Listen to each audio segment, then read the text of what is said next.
የሀገሪቱን ኢኮኖሚ የያዘ የተቆጣጠረ ያንን ኢኮኖሚውን የተቆጣጠረውን ብር ደግሞ ሰሜኑን ለማውደም ኦርቶዶክስን ለማጥፋት አማራን ለማጥፋት የሚጠቀም የፕሮፓጋንዳ ስራ የሚሰራ እውነተኛ መንግስት ሲመጣ ይሄ ሀብት ለህዝብ ጥቅም ይውላል። አስረግጬ እነግራቸዋለሁ። ያለ ትምህርት የተገኘ ግብር ሳይገብር ቀረጥ ሳይቀረጥ አግበስብሶ መሬት ነግዶ መሬት ሽጦ ሀገር ምድሩ ላይ አሁን የሚቀማጠለውና የሚጸዳዳው የስልጤ ጽንፈኛ የኦሮሞ ጽንፈኛ የጊዜ ጉዳይ ነው። ያው ህዝባዊ መንግስት ሲመጣ የት ገባ የት ወጣ የሚል መንግስት ሲመጣ ልክ ይገባል ማለት ነው። ለጊዜው የአማራ አካባቢ የተነሳው ከሽፏል። መጅሊሱ ቅብጥሮ ደብዳቤ ጽፏል። ይሄ ሁላ ህዝብ ሲሞት ከወሎ ስንፈናቀል ምናምን የት ነበራችሁ ብሎ ጠይቋል። ዛሬም በወሎ ዛሬም በሸዋ መከራውን ፍዳውን የሚበላው ከኦሮሚያ የተፈናቀለ እስላም ሲሚንቶ ላይ የሚተኛ የብል የበላው ነቀዝ የበላው የበቆሎ ዱቄት እየተሰጠው በበሽታ የሚሰቃየው የወሎ እስላም የአማራ እስላም በኦሮሞ ስም የተደራጀ ኃይል ያፈናቀለው መስጊዱን አቃጥሎ ከነ ኡስታዙ ከነ ሼኩ አቃጥሎ የሄደው ማለት ነው። እበድ እውነቱ ይሄ ያ ነው። ጫካ የገባው ዘሩ ያለቀበት ነው። ጫካ የገባው ይሙታ ምን ችግር አለው? ለአስከሬኑ ዛፍን ተክልለታለን ብሎ የተቀለደበት አማራ ነው ዛሬ ጫካ የገባው። እኔ ለእውነት ነው ፍልስጤም ተደበደበች ብሎ የእስራኤልን ባንዲራ እያቃጠለ ስልጤ ላይ ራሱን ቤንዚን አንከፍክፎ የሚያቃጥል የገዛ ወገኖቹ ግን ሻሸመኔ ላይ ሲታረዱ እዛው ስልጤ ላይ ሲታረዱ ሲገደሉ ሲዘረፉ ራሱ ሲገል ሲዘርፍ የነበረ አስመሳይ ይህን ካልተጋፈጥኩትማ እኔ ራሴ አቡነ ሳዊሮስ ነው እኮ በእውነት እኔ እኮ አቡነ ዲዮስቆሮስ ነው እኮ ይሄንን ጽንፈኛ ይሄንን ኃይል ካልታገልኩት እኔ ራሴ እኮ ዘበነ ለማ ነው እንኩኝ እኮ በእውነት ተመሳስሎ መኖር ይቻላል። ዝም ብሎ ኢትዮጵያን ደርሶ መምጣት ይቻላል። እየሄዱ እየመጡ አይደለ እንዴ? እየሄዱ እየመጡ አይደለ? ይቻል ነበር። ነገር ግን እኔ እንደዛ አይደለሁም።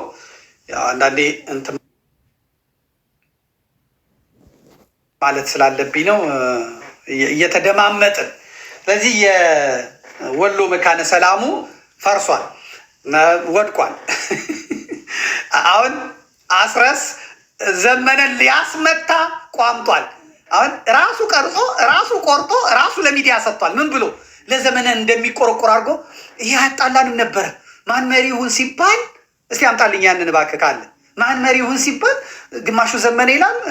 የጎጃሙ የወሎ ብትሄዱ ሸዋ ብትሄዱ መንትስ ብትሄዱ ዘመነ መሪ ነው የሚሆነው። ይህ የሚያጣላን አልነበረም ምናምን ይላል። ሲናገር የነበረውን አምጣው አስረስ ማሪ ማንም እንትን አላለም። ይሄ በጣም ቀላል ነገር ነው ምናምን አለ። አሁን ለዘመነ ያዘነ ይመስላል። ራሷ ያችን ቆርጦ አውጥቶ ዘመነን ያስቀጠቅጠዋል። ኮመንቶቹን ገብታችሁ ግን ሰው ደስ የሚለው ነቅቷል።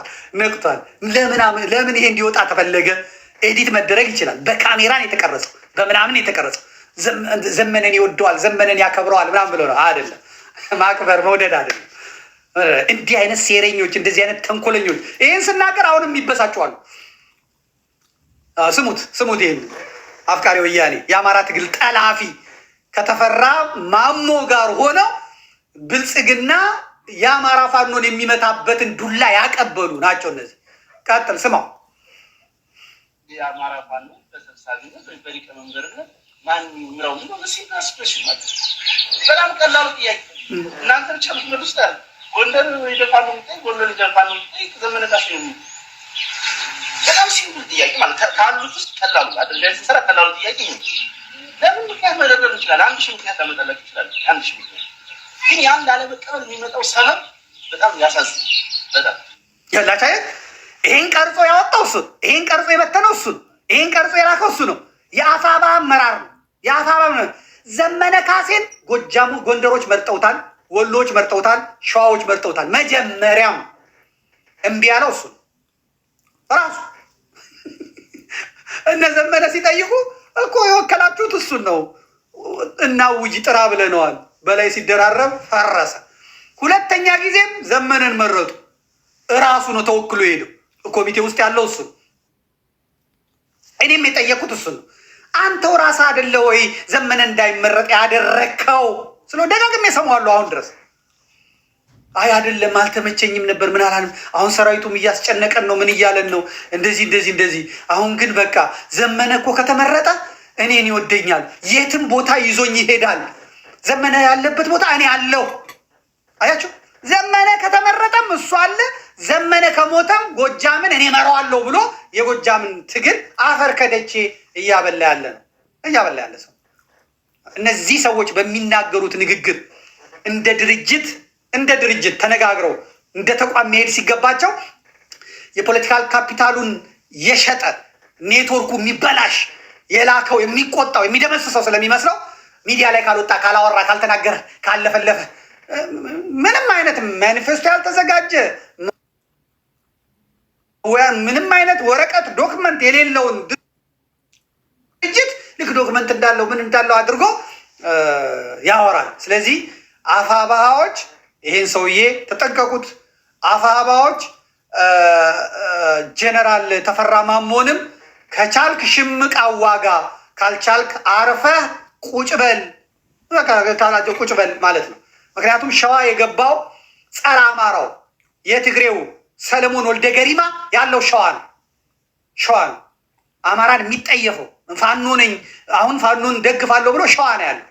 ምን እንደሚሰሩ አናውቅም። የዚህ የተፈራ ማሞ ሚስት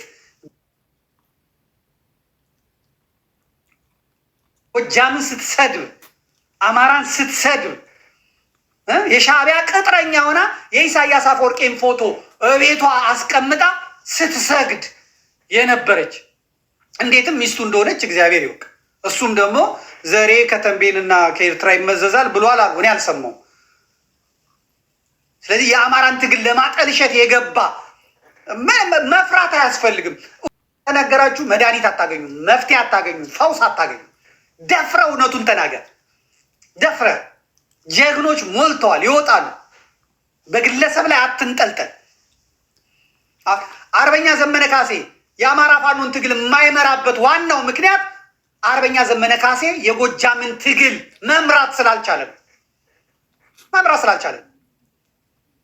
መቆጣጠር ስላልቻለ። ጀግኖቹ ታስረው እስር ቤት ናቸው ያሉት። አዋጊዎቹ ታስረው እስር ቤት ነው ያሉት። የአማራ ብሔርተኝነትን የሚያንቦገቡጉት የነበሩት ታስረው አዋጊ የለውም። አሁን ጎጃም የፎቶ ፖለቲካ ነው። የፎቶ ፖለቲካ በቃ ቀይ ቦኔት አድርጎ ነጭ ቲሸርት አድርጎ የፎቶ ፖለቲካ ነው። አንዳንዱ እንደውም ሸዋና ጎጃም ያየውን ጥርጣሬ ባነሩ ይሄ እንኳን ሰው ምን ይለኛል እንኳን መባል አለ። እመጣለሁ፣ ሁሉም ጋር እመጣለሁ። ስለዚህ ይሄ እንትኑ ወድቋል፣ እንትኑ ፉርሽ ሆኗል። በእውነት ከሚገባው በላይ ፉርሽ ሆኗል። ዛሬ ደግሞ መካነ ሰላም ላይ ያሉት ሙስሊሞቹ፣ ክርስቲያኖቹ፣ ካህናትና ሼኮቹ አብረው ቁጭ ብለው አይተዋል፣ ተወያይተዋል። በቃ ባሉት ነው ያሉት። ይሄንን ለብልጽግና አድሮ አፈር ከደች የሚያበላንን አመራር መስጊድ ስለተደበቀ፣ ገዳም ስለተደበቀ፣ ቤተክርስቲያን ስለተደበቀ የለም ጎትተህ አውጥተህ ትመረምረዋለህ፣ ስልጠና ትሰጠዋለህ። እምቢ ብሎ ከተኮሰብህ ነጥለህ ከዛ እንትን ትለዋለህ። ከዛ አባ ከሌ ሞተ፣ ሼክ ከሌ ሞተ፣ ኡስታዝ ከሌ ሞተ፣ መምህር ከሌ ሞተ። ምን አይሰራ። አንዳንድ ቦታ አስተዳደሮች ስማቸው ዲያቆን ከሌ ነው የሚባለው ስማቸው። አሁን አማራ ክልል ዲያቆን ከሌ፣ ሼክ ከሌ ነው የሚባሉት አስተዳዳሪዎች፣ የብልጽግና ሰዎች ማለት ነው። እና ሲሞት ዲያቆን ከሌ በዛሬው ዕለት ተገድሏል፣ ሞቷል ሲባል በፋኖ ለገደለው ዕለት ነው፣ ስሙ ነው፣ ማዕረጉ ነው፣ ገጥሟል፣ አለቀ። ገጥሞ